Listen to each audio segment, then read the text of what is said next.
ఓం శ్రీమాత్రే నమః. నమస్కారం అండి. ఎలా ఉన్నారు? అందరూ బాగున్నారా? మీరందరూ ఆనందంగా సంతోషంగా ఉండాలని అమ్మవారిని ఎప్పుడూ కోరుకుంటూ ఉంటాను. ధాత్రితో లక్ష్మీప్రియ క్రియేషన్స్ కు స్వాగతం. ఈ రోజు కూడా ఒక మంచి వీడియోతో వచ్చేసాను. కార్తీక మాసం 3వ రోజు శుద్ధ తదియ అమ్మవారికి కుంకుమ పూజ చేయాలి.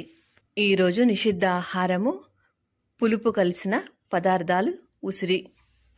పూజించవలసిన దైవం పార్వతీదేవి. జపించవలసిన మంత్రం పార్వత్యై పరమేశ్వర్యై స్వాహ. కలుగు ఫలితము శక్తి సౌభాగ్యము. కార్తీక పురాణంలోని 3వ అధ్యాయము కార్తీక మాసము స్నాన మహిమ. జనక మహారాజా, కార్తీక మాసంలో ఏ ఒక్క చిన్న దానం చేసినను అది గొప్ప ప్రభావాన్ని కలదై దానం చేసిన వారికి సకల ఐశ్వర్యాలు కలుగును. అంతేకాక వారికి మరణానంతరము శివ సాన్నిధ్యమును చేరుదురు. కొంతమంది అస్థిరములైన భోగభాగ్యాలని విడువక కార్తీక స్నానం చేయక అవినీతి పరులై భ్రష్టులై చివరికి క్షుద్ర జన్మలు అనగా కోడి కుక్క పిల్లిగా జన్మింతురు. కనుక కనీసము కార్తీక మాసం శుక్లపక్షం పౌర్ణమి రోజు అయినను నదీ స్నాన జపాదులు చేయకపోవటం వలన అనేక చండాలాది జన్మలెత్తి కడకు బ్రహ్మరాక్షసిగా పుడతారు. దీని గురించి ఒక కథ నీకు ఒకటి వినిపిస్తాను, సావధానంగా వినుము. బ్రహ్మ రాక్షసులకు ముక్తి కలుగుట.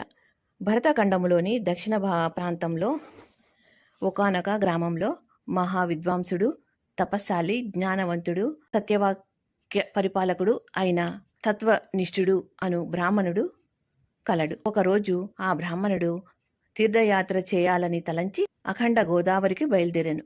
ఆ తీర్థయాత్ర సమీపంలో ఒక వటవృక్షముపై భయంకరమైన ముఖాలు కలిగిన, దీర్ఘమైన కేశాలు కలిగిన, బలిష్టములైన కోరలతోనూ నల్లని బాణ పొట్టలతోనూ చూచేవారికి అతి భయంకర రూపంలో 3 బ్రహ్మరాక్షసులు నివసించుచుండిరి. ఆ దారిన పోవు బాటసారులను బెదిరించి వారిని భక్షించుచు ఆ ప్రాంతమంతా భయకంపితులు చేయుచుండిరి.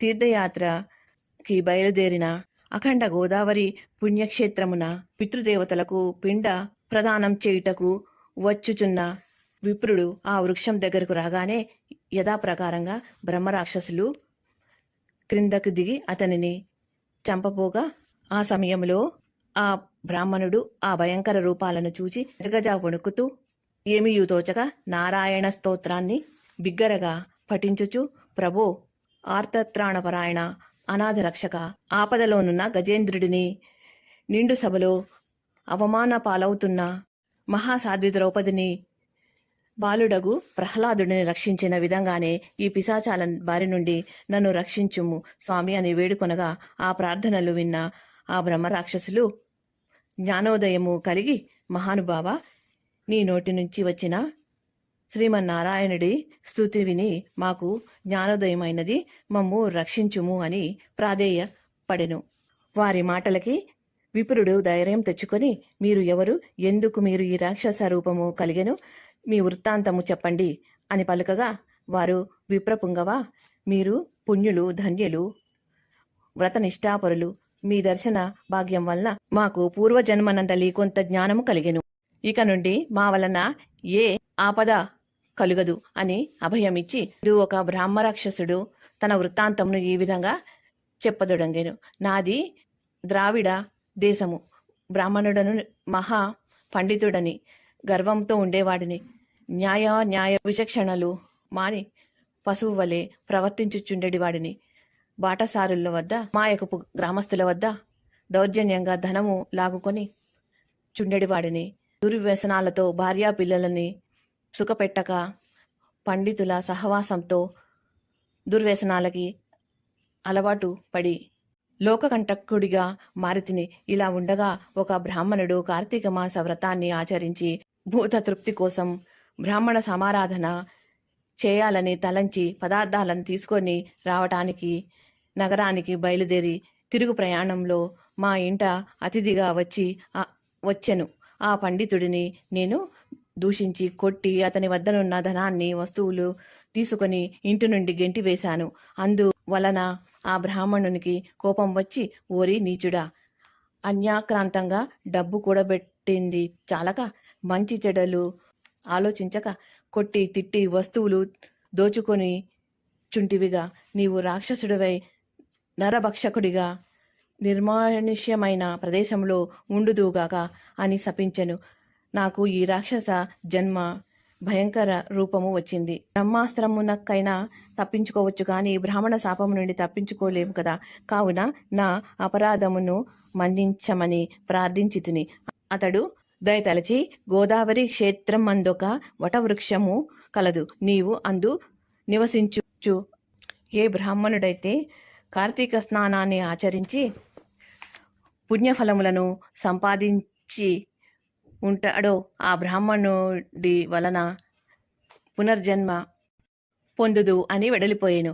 ఆనాటి నుండి నేటి వరకు రాక్షస రూపంన నరభక్షణ చేయుచు ఉన్నాను కనుక ఓ బ్రాహ్మణోత్తమ, నన్ను నా కుటుంబమును రక్షించుము అని మొదటి రాక్షసుడు తన వృత్తాంతమును చెప్పాను. ఇక రెండవ రాక్షసుడు, ఓ ద్విజోత్తమ, నేను కూడా పూర్వజన్మలో బ్రాహ్మణుడని. నేను నీటుల సహవాసం చేత తల్లిదండ్రులను బాధించి వారికి తిండి పెట్టక మార్చి అన్నమో రామచంద్ర అనేలా చేసి వారి ఎదుటనే నా భార్య బిడ్డలతో పంచభక్ష పరమాన్నాల్లో భుజించుచూ ఉండేవాడిని. దాన ధర్మాలు చేసి ఎరుగను. బంధువులని కూడా హింసించి రాక్షసుని వలె ప్రవర్తించేవాడిని. కావున నాకీ రాక్షసత్వము కలిగెను. నన్ను ఈ పాప పంకిలము నుండి విడిపించుము అని బ్రాహ్మణుని పాదాలపై పడి పరిపరి విధముల వేడుకొనెను. మూడవ రాక్షసుడు కూడా తన వృత్తాంతాన్ని కూడా ఇలా చెప్పెను. మహాశయ, నేనొక సంపన్న కుటుంబంలో పుట్టిన బ్రాహ్మణుడను. నేను విష్ణు ఆలయంలో అర్చకునిగా ఉండేవాడిని. స్నానం అయినా చేయకుండా కట్టుబట్టలతో దేవాలయంలో కూర్చొని ఉండేవాడిని. భగవంతుణ్ణి దీప నైవేద్యాలు సమర్పించక భక్తులు కొని తెచ్చిన సంభారాలను నా ఉంపుడు గత్తెకు అందజేయుచు మద్యమాంసాలని సేవిస్తూ పాపకార్యాలు చేస్తూ ఉన్నంత కాలము నా మరణానంతరము ఈ రూపాన్ని ధరించాను. నన్ను కూడా పాప విముక్తుణ్ణి చేయుము అని ఆ బ్రాహ్మణుణ్ణి పాదాలపై పడెను. ఓ జనక మహారాజా, తపోనిష్ఠుడు ఆగు ఆ బ్రాహ్మణుడు దీనాలాపన ఆలకించి, ఓ బ్రహ్మరాక్షసులారా, భయపడకుడు. మీరు పూర్వజన్మలో చేసిన ఘోర కృత్యాల వలన మీకు ఈ రూపాలు కలిగెను. నా వెంట రండి, మీకు విముక్తిని కలిగిస్తాను అని వారిని ఓదార్చి తనతో తీసుకొని వెళ్ళి ఆ ముగ్గురిని వారి యాతలా విముక్తికై సంకల్పము చెప్పుకొని తానే స్వయంగా గోదావరిలో స్నానం ఆచరించి స్నాన పుణ్య ఫలాన్ని ఆ బ్రాహ్మణులకు దారపోయగా వారి వారి రాక్షస రూపాలు పోయి దివ్య రూపాలు ధరించి వైకుంఠానికి ఎగిరి కార్తీక మాసంలో గోదావరి స్నానం ఆచరించినచో హరిహరాదులు సంతృప్తి చెంది వారికి అష్టైశ్వర్యాలు ప్రాప్తిస్తారు. అందువలన కార్తీక మాసంలో నదీ స్నానాలు చేయాలి. ఇట్లు స్కాంద పురాణాంతర్గత వశిష్ఠ ప్రోక్త కార్తీక మహత్య మందలి 3వ అధ్యాయము 3వ రోజు పారాయణము సమాప్తము. 4వ రోజు పారాయణంలో తిరిగి కలుసుకుందాం.